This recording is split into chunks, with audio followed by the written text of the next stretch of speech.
Hi friends, நம்ம இன்றைக்கி வாழைப்பூ வடை எப்படி செய்கிறதுனா பார்க்க போகிறோம். இது செய்கிறதுக்கு நம்ம எந்த பருப்பும் ஊற வைக்க தேவையில்லைங்க. இன்ஸ்டண்ட்டாக உடனே சீக்கிரமாக செஞ்சிடலாம். அது மாதிரி இந்த மாதிரி செஞ்சு கொடுத்தீங்கன்னா சின்ன குழந்தைங்க கூட சாப்பிட்ருவாங்க. இது நல்லா வெளியில் கிறிஸ்பியாக இருக்கும், உள்ளே நல்லா சாஃப்டாக இருக்கும். எப்படி செய்யலான்னு பார்க்கலாம். ஃபஸ்ட்டு இதுக்கு நான் ஒரு 1/4 கப் அளவுக்கு கடலைப்பருப்பு எடுத்திருக்கேன். இதை லோ ஃப்ளேம்லேருந்து மீடியம் ஃப்ளேமில் வச்சு நல்லா பொன்னிறமாக வறுத்துக்கோங்க. இந்த மாதிரி வறுத்ததுக்கப்புறமா நான் ஒரு பிளேட்டில் மாற்றிட்டேன்.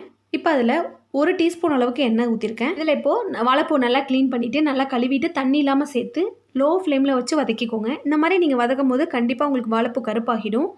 இந்த மாதிரி வதக்கி செஞ்சிங்கன்னா அதில் துவப்பு கசப்பு அதிகமாக இருந்தால் அந்தளவுக்கு வடையில் தெரியாது. இப்போ இது ஆறட்டும். அதுக்குள்ளே நான் மிக்ஸி ஜாரில் நம்ம வறுத்து வச்சுருக்கோம் பாருங்கள் பருப்பு, அதை சேர்த்து கொஞ்சம் கோர்ஸாக அரைச்சிக்கிறேன். ரொம்ப ஃபைன் பவுடராக அரைக்காதீங்க. இந்த மாதிரி கோர்ஸாக அரைச்சிக்கோங்க. அப்போ தான் உங்களுக்கு சாப்பிடும்போது நல்லா க்ரன்ச்சியாக இருக்கும். இப்போ அதை ஒரு பவுலுக்கு மாற்றிட்டேன். இப்போ மிக்ஸி ஜாரில் 2 காஞ்ச மிளகாய் சேர்த்துக்கிறேன். இதில் அவ்வளோவா காரம் இழுக்காது, உங்கள் காரத்துக்கு தகுந்தபடி சேர்த்துக்கோங்க. ஒரு சின்ன துண்டு பட்டை சேர்த்துக்கிறேன். 1/2 டீஸ்பூன் அளவுக்கு சோம்பு சேர்த்துருக்கேன். ஒரு சின்ன துண்டு இஞ்சி சேர்த்துக்கிறேன். ஒரு 4லேருந்து 5 பல் பூண்டு சேர்த்துக்கிறேன். நான் ஒரு 10லேருந்து 12 சின்ன வெங்காயத்தை 2ஆக கட் பண்ணி சேர்த்துக்கிறேன்.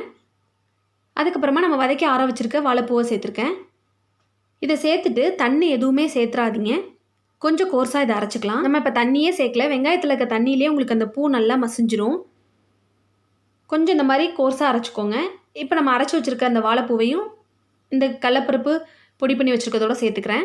இதில் இப்போ கொஞ்சமாக கருவேப்பிலை சேர்த்துக்கிறேன். கொஞ்சம் கொத்தமல்லி சேர்த்துக்கிறேன் பொடி பொடியாக நறுக்கி. இதுக்கு தேவையான அளவுக்கு உப்பு சேர்த்துக்கிறேன். கொஞ்சமாக மஞ்சள் தூள் சேர்த்துக்கிறேன்.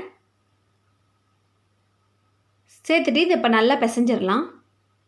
இப்போ அதுவே உங்களுக்கு தண்ணியாக இருக்குது, நம்ம இந்த கடலைப்பருப்பு பொடியோடு சேர்க்கும் போது நல்லா உங்களுக்கு கரெக்டாக வடை பதத்தில் வந்துடும். இந்த மாதிரி உருட்டி பார்த்திங்கன்னா நல்லா உருட்டை வரும். அப்படி உங்களுக்கு ரொம்ப தண்ணியாக இருந்தால் கொஞ்சமாக பொட்டுக்கடலை மாவு சேர்த்துக்கோங்க. இப்போ எண்ணெய் நல்லா காஞ்சிருச்சு. இந்த மாதிரி உருட்டி நம்ம கடலைப்பருப்பு வடைக்கு தட்டுற மாதிரி தட்டிட்டு நம்ம எண்ணெயில் சேர்த்துற வேண்டியதான். எண்ணெய் நல்லா ஹீட் ஆனதுக்கப்புறமா மீடியம் ஃப்ளேமில் வச்சுக்கோங்க. இப்போ நான் ஒவ்வொரு வடையாக உள்ளே சேர்த்துட்றேன். உடனே திருப்பாதீங்க. கொஞ்சம் நேரம் கழித்து ஒரு பக்கம் வெந்ததுக்கப்புறமா இன்னொரு பக்கம் திருப்பி விடுங்க. இது நல்ல ஒரு ஹெல்த்தியான ஸ்நாக்ஸ். நமக்கு வாழைப்பூ க்ளீன் பண்ணுறதுக்கு மட்டும்தான் கொஞ்சம் டைம் ஆகும். ஆனால் க்ளீன் பண்ணிவிட்டா உடனே இன்ஸ்டண்ட்டாக செஞ்சிடலாம்.